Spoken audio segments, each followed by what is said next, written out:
Today's podcast is sponsored by International House of Tea. Even in Ireland, or when I lived in England, I still drank tea from International House of Tea.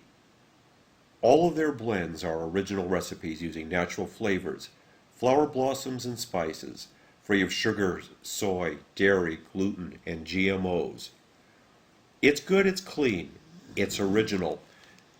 You can find out more by going to their website, International House of Tea. That's all one word, www.internationalhouseoftea.com.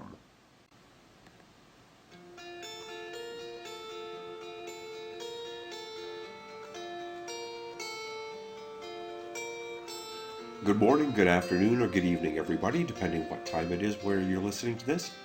This is Thoughts, Comments, Opinions. Today's guest is one of the first people I ever met in Ireland when I moved here at the end of 2012. Colm Jackson, who is a great photographer, will be talking about his career, first as a rock musician, later as a music photographer, and now as perhaps Ireland's top landscape photographer. We'll be getting into the ins and outs of the profession, what equipment he uses, what techniques, and I'm sure that you'll enjoy it.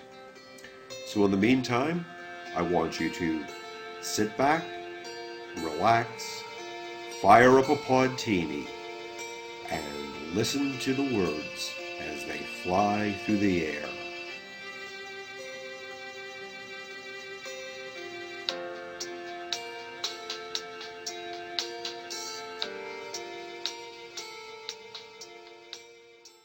On the line, we have Colm Jackson from Bray, Wicklow. Hi, Colm. How are you?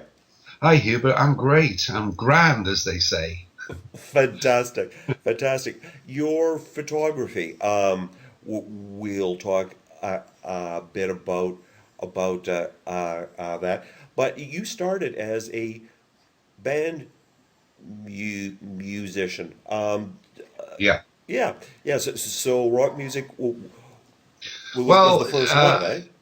it was kind of pop rock music, and I mean, through the years that I played music, it changed through the years. But essentially, I started playing guitar when I was 9 years old, and we had these coupons in the UK where I lived at the time.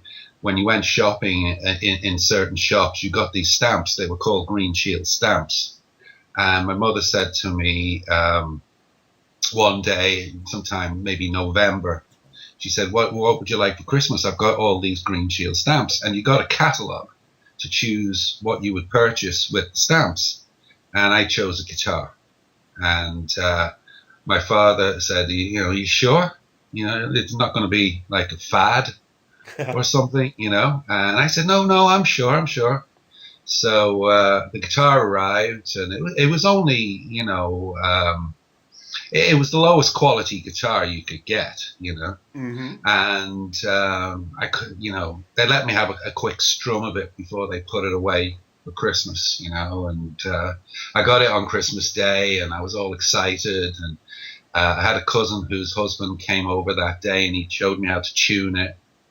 And so I practiced and practiced and practiced. And when I went to high school, I met other kids who were musicians, and I kind of stopped going to high school then because I was too interested in music that I wouldn't go, and I'd be hanging out with these other kids who were all older than me. So some of them had left school. And we'd go and play, in someone's house or garage or something like that.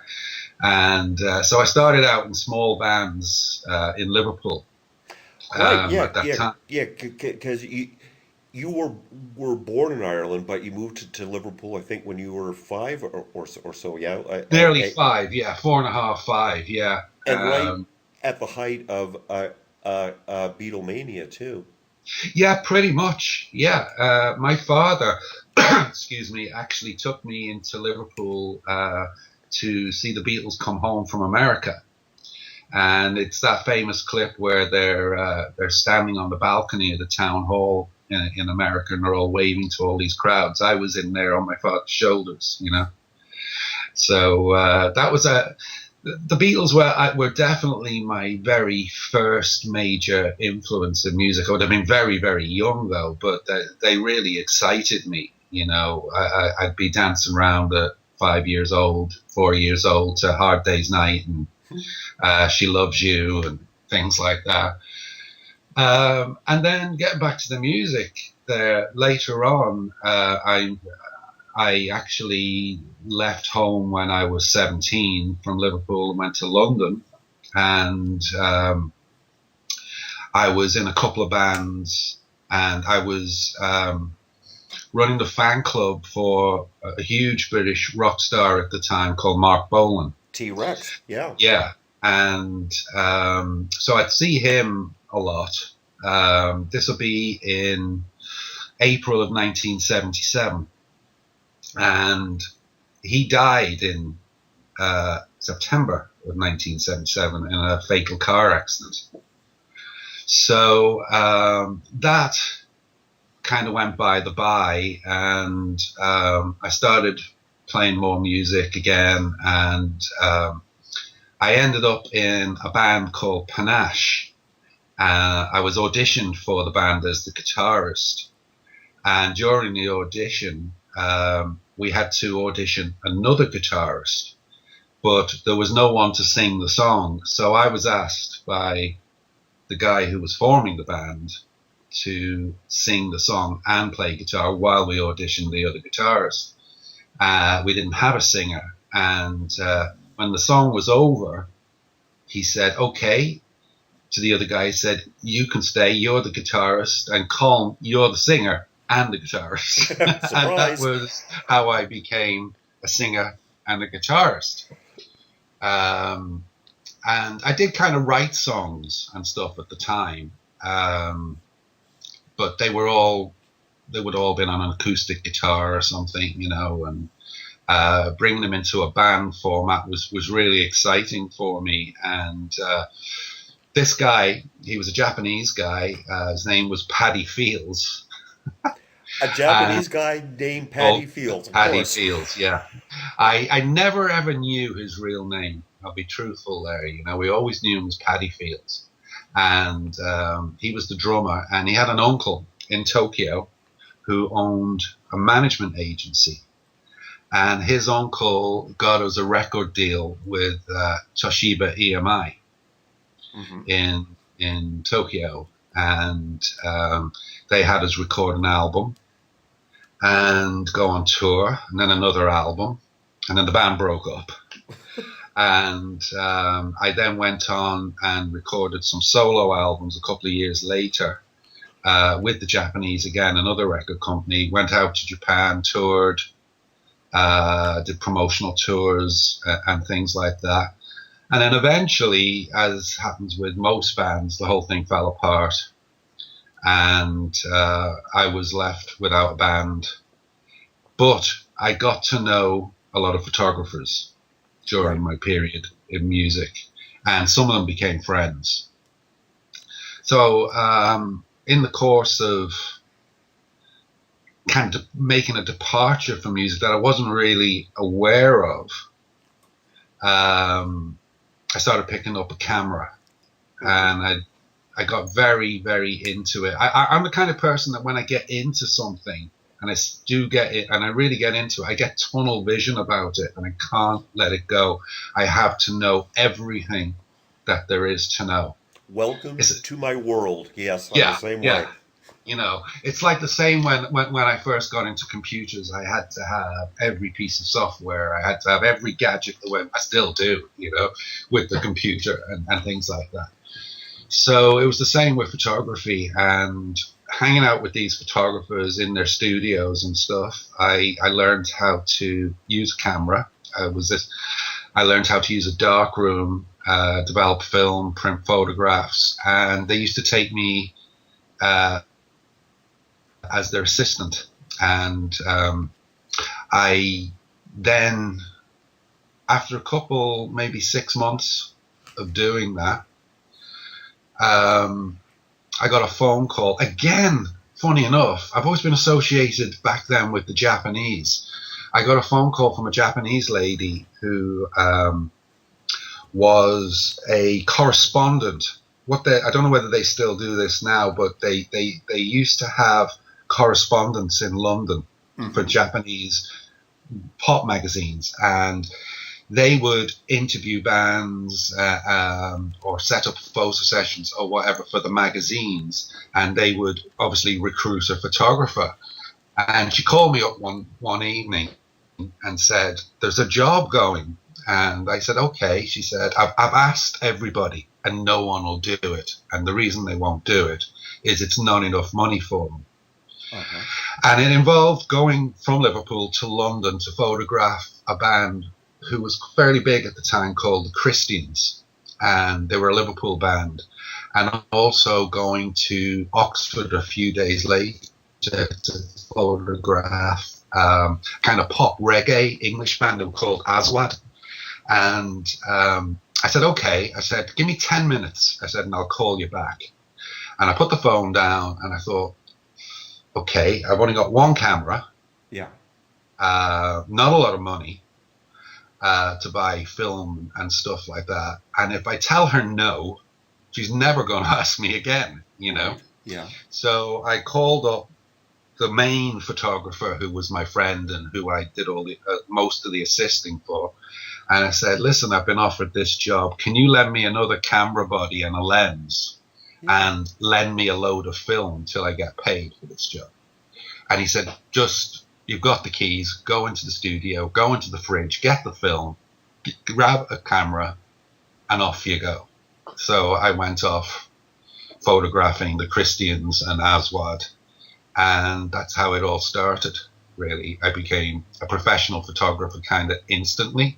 And because I didn't refuse the job, I got loads of jobs from her and from other people. And that went on for about 3 years. In my last I was in London for 13 years. So pretty much the last 3 years I was doing that. And photographed a lot of big names at the time. Ozzy Osbourne, Kylie Minogue, and Michael Jackson, of course. Michael Jackson, I suppose, was the highlight. Not because I'm a Michael Jackson fan. I mean, I think everybody likes certain Michael Jackson songs, you know. But it was more the excitement of doing it, you know. And so yeah, I was doing that for quite some time, and a lot of the famous bands have all come and gone, but there's still you know, names out there that are still going, you know. Was it all gigs, or did you also do album covers and portraits too? Yeah, I did. I did the gigs. I did studio work, portraits and things like that. I did interviews. And I worked on a fair few album sleeves. Some of the names escape me now, but the most memorable one was Kylie Minogue's first album. And I never shot the actual shot that was used, but I was as involved as the photographer was in the whole shoot. And that was a great day. She was a lovely girl. She was only like 17 at the time. Yeah. And she was the only person I ever remember who called us up 2 weeks later from Australia and thanked us and said the photographs were fantastic and she had a wonderful day. You know? I read that Kylie was the only person who ever said thank you. Yeah. Yeah, you know, I wrote a lot about music and still do now and then, but that was kind of why I broke away from it, was that I just hated dealing with music management.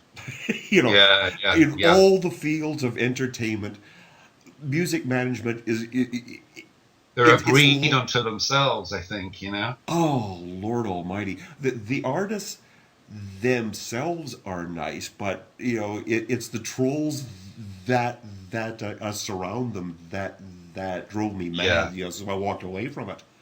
I found that most of the artists were really nice, really friendly, normal people underneath it all. It's not like it was, it's not like it is today where people are so affected by fame.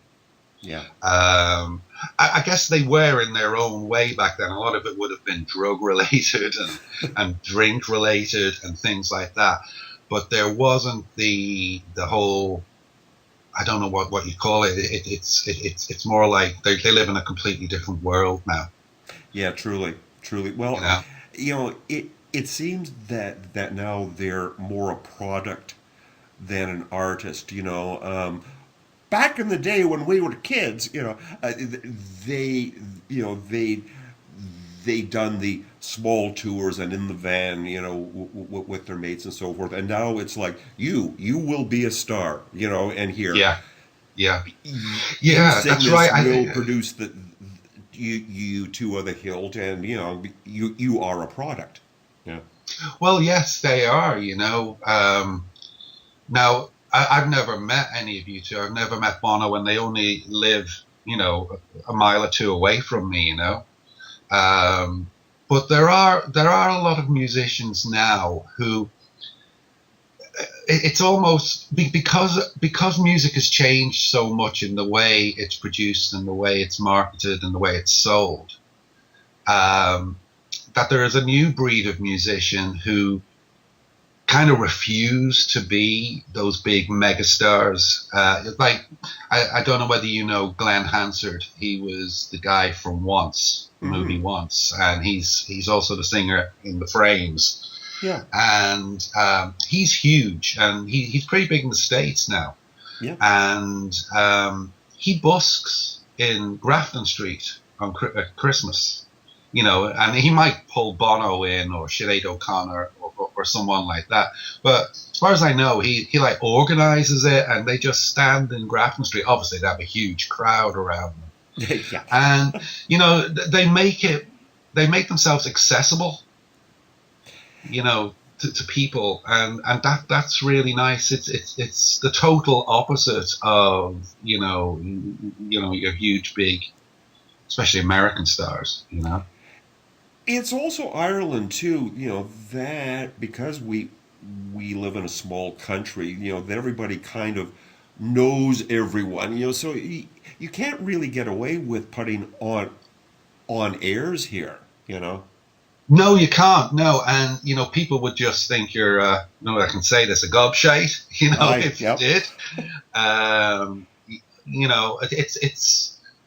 it's like Hosier. I mean, he's from Bray, Yeah. and there's a famous pub here in Bray on the seafront, and you expect to see him in there, and I wouldn't be surprised if one day you walk in there and you do, and it's just cool that people in this country are like that. Yeah.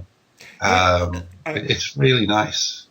I found that when I lived in Bangor, and there's this small little pizza place, Yeah, on the high street there, and I wander in, and and the waitress calls over me, "Oh, hi, Van," and I turn around, "Oh, it's Van Morrison." "Oh, hi," yeah, yeah. That's and incredible, isn't it? yeah, leave them be. I've never been an autograph chaser anyway, but oh, how No, nice.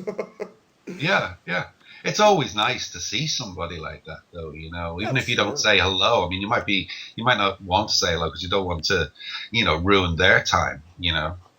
So Uh, what? So why did you leave the music photos and transition to landscapes and such? well, there's a period in between. I was always into the landscape, even when I was a musician. Sorry, a music photographer. I was always into that.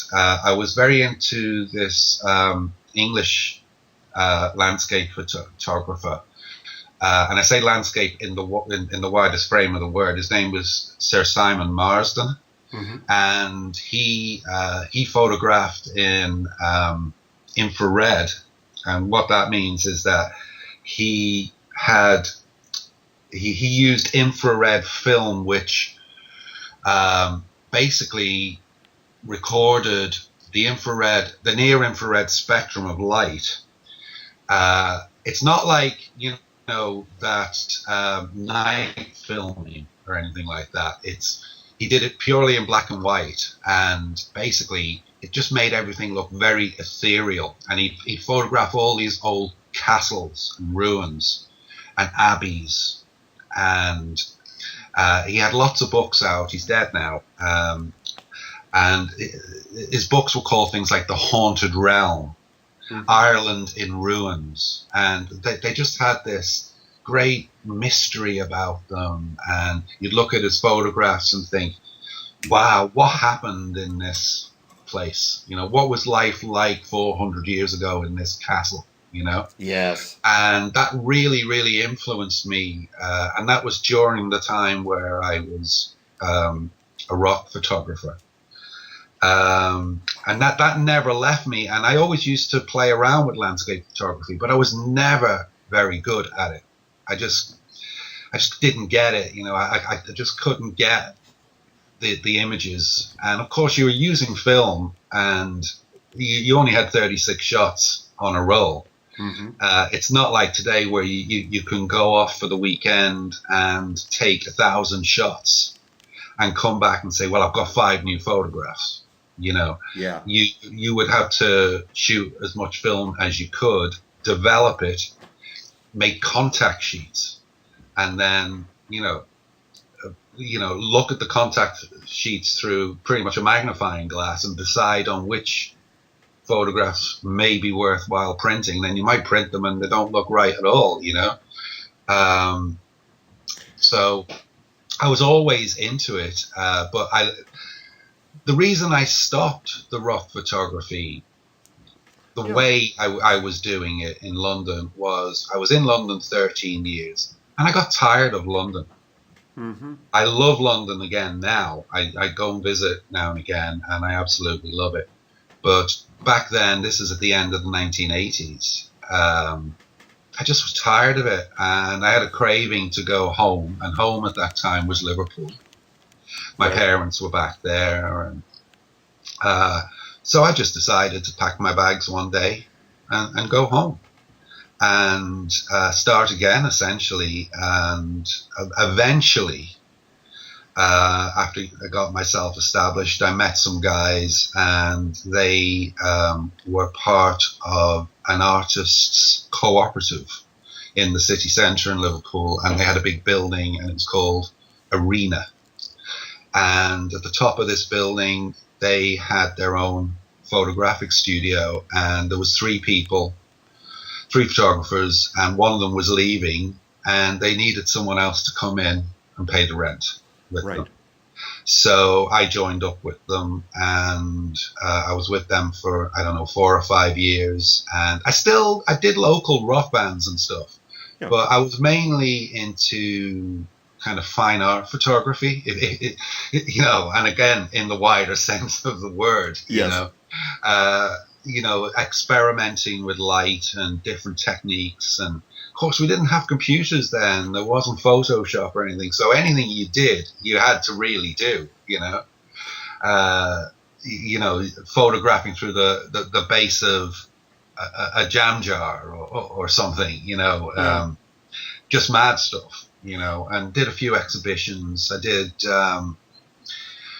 a fairly big exhibition that I remember in Southport in the UK when I was with them, and it was all Scottish gravestones from the 16th and 17th century, and there were these old gravestones that had skull and crossbones on them, and it would say, "Here lies ye corpse" on the gravestone, and then it'd say the name of the person.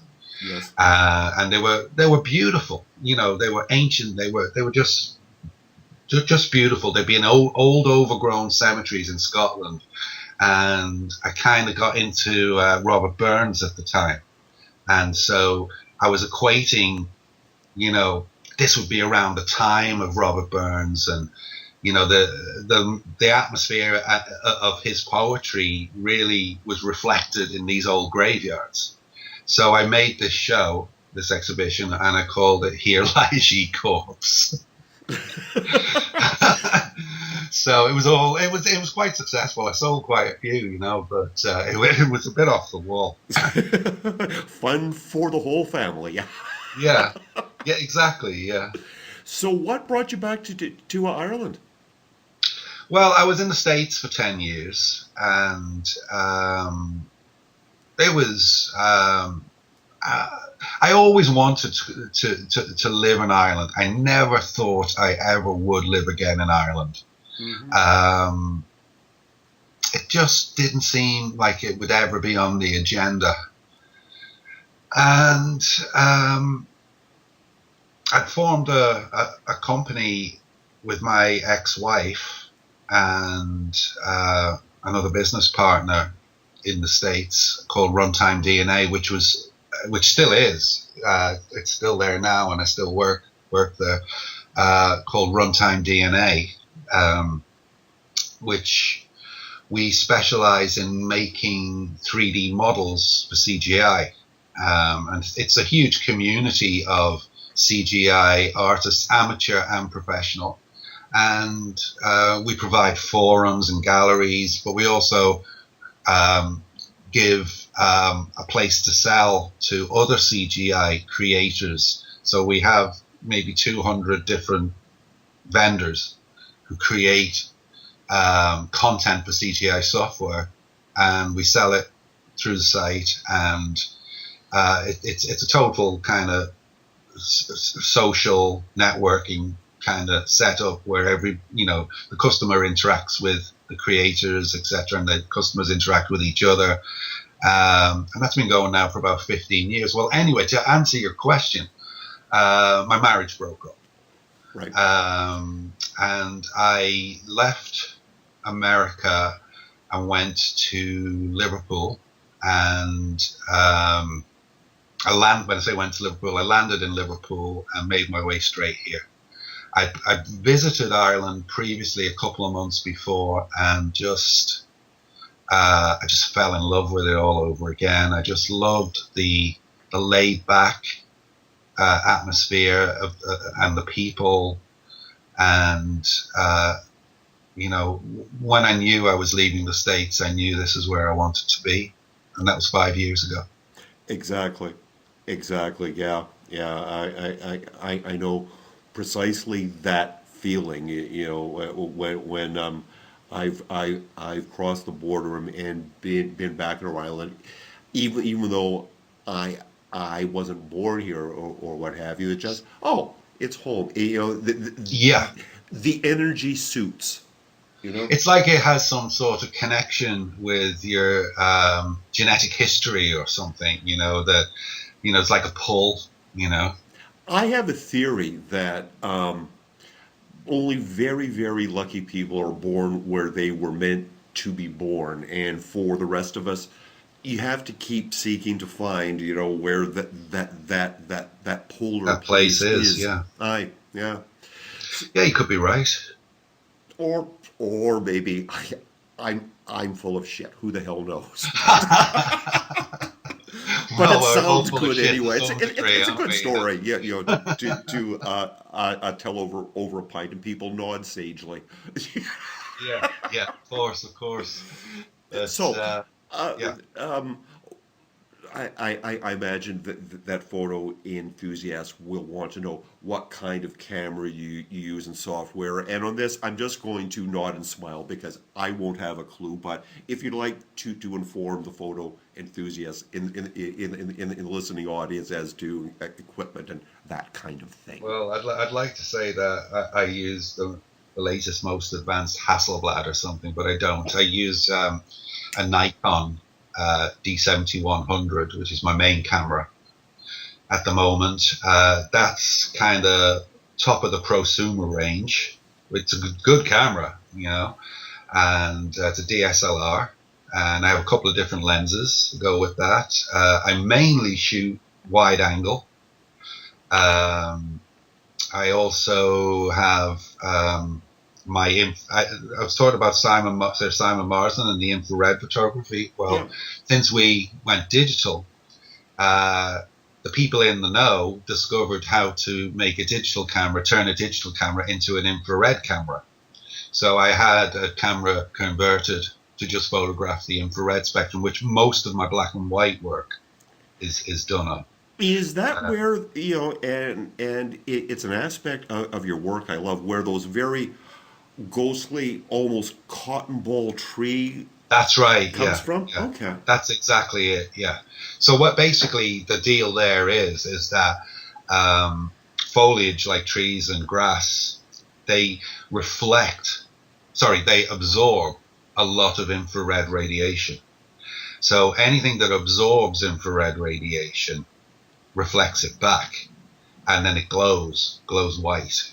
Well, in black and white, it glows white, which is what gives it that.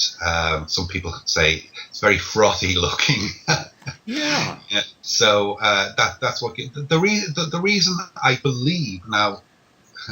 I may not be 100% right on this, but I believe the reason infrared film was developed was, I think it was during the Vietnam War, and it was developed so as they could photograph foliage from the air, and where the foliage didn't glow, that was where the Viet Cong were hiding. Oh, wow. So they would maybe be covering everything with, dead foliage that didn't look dead to them, but because it technically wasn't dead and wasn't absorbing as much infrared radiation, it didn't glow as much. That's how they could spot where the Viet Cong were hiding. Ah. Do you ever still work, just for fun, if that's It's always for fun. it's always for fun. I wouldn't do it if it wasn't for fun. He, but do you still ever work on a film, or is it all the digital and computer now? Um, I was given a beautiful old rangefinder camera for Christmas a couple of years ago, Yeah. and I went out and bought a roll of black and white 400 ISO film, and it's still sitting next to the camera. Got it. So I would love to do it, but the thought of taking photographs and not being able to see them instantly is kind of frightening now. We don't realize how lucky we are as well. I suppose we do realize, but we are incredibly lucky as photographers, to have this instant. We used to take Polaroids years ago where, 10 seconds later, the camera would spit out this Polaroid print that was black, and you'd stick it under your arm. Yes. And wait a minute, and it would develop, and then you'd peel off the back, and you could see the photograph. That was the closest we got to it, But now, to take a photograph. When I take a photograph, I take a photograph, and I check: is it the right exposure? Is it in focus? By looking at the photograph that I've just taken, then I can make corrections. And then I'll take another photograph, and if that's not right, I'll make more corrections. Right. You can't do that with a film camera. I asked on Facebook if anyone had a question for you, and I was asked to ask you what you thought of HDR software. I haven't got a clue what it is, but I'm sure you do. Okay, HDR is high dynamic range photography, Okay. and what that means is that it's a type of photography, and what it means by high dynamic range is that it shows or a lot more detail in the shadow areas and the highlight areas in a photograph that would otherwise be lost in standard photography. So how that works is you take a photograph of let's say a landscape, Mhm. with what the camera tells you is the normal exposure. Then you take a photograph, maybe a little bit or quite a bit overexposed, and that will photograph the shadow areas brighter. Then you take another photograph underexposed, which will then photograph the highlight areas darker and retain more detail. Okay. So you then have three photographs that have different densities of detail in different areas of the photograph. And with the HDR software, you then load in your three photographs, and it, in the magic of the software, it sorts it all out and makes it all into one photograph. So then you have the dynamic range of of everything. You can see all the shadow detail, the highlight detail, and a lot of people do it, and it looks crazy. They have all these mad skies in them, and colors are really intense and really bright. I don't personally like that kind of photography. In the few times that I've done HDR photography, I tend to try to keep it as subtle as possible. I don't really have the patience for it. I find that one picture that the camera tells you is the right exposure, even though I might put it on the computer and it looks too dark. With the advancements in photographic software, Photoshop and things like that, nowadays I can pull out all the detail that I need and I can make it look like HDR, even though it's not HDR if I wanted to. So I don't use HDR too much. Yeah, because I've noticed that, and your photographs are beautiful, but you don't over manipulate it. In other words, you let the technology not get in the way of the scene. I'm glad you say that because it's actually the opposite. Oh well, And as I was saying, and I am they full of say shit sometimes. one of the things about being a photographer in the 21st century is you have to be a good photograph retoucher. And what I mean by retoucher is a photograph manipulator. You have to be able to take software and turn an otherwise bland photograph into something beautiful. And the trick to it is for people not to notice it. Mm, And it's all there. I spend hours on each photograph manipulating yeah. and to get what I want. And if you can turn around like you just did and say to me that you didn't think I did that, that's a really good thing for me. That's a big compliment. Thank you. Well, it's like acting in a way that if you're watching someone on stage and going that, wow, are they ever acting well? They're not doing it well. Like all the Exactly. work Yeah. has gone into it, but you shouldn't be able to see the seams. Exactly. You should be lost in it. Aye. Yeah. So, where can people see your work, purchase your work, etc.? Here's where you get to do advertisements for myself. Okie dokie. So anyway, I have a website and it's called colmjackson.com. That's all you need to type into your browser. And on that website, I have my online store, which sells all the prints that I have available for sale. And I'd say there's quite a few. There's maybe 40 or 50 prints, and you can buy them various sizes. And it also contains galleries. It contains a blog, and all sort of update news of things that I'm up to and things that I've just done. And it's a pretty nice website, and you can contact me on the website too if you have any questions. Just fill out the contact form, very simple, and you can also sign up to my newsletter, which will tell you all the latest news as well and direct you to the right places to go on the website. So that's colmjackson.com. Fantastic. And I'll be sure to put the URL on the page that the Please, podcast is yes. on. Absolutely. Thank you. And thank you ever so much for doing this. You've been listening to Thoughts, Comments, and Opinions with Colm Jackson. Thanks, Colm. Cheers. Thank you very much, Hubert.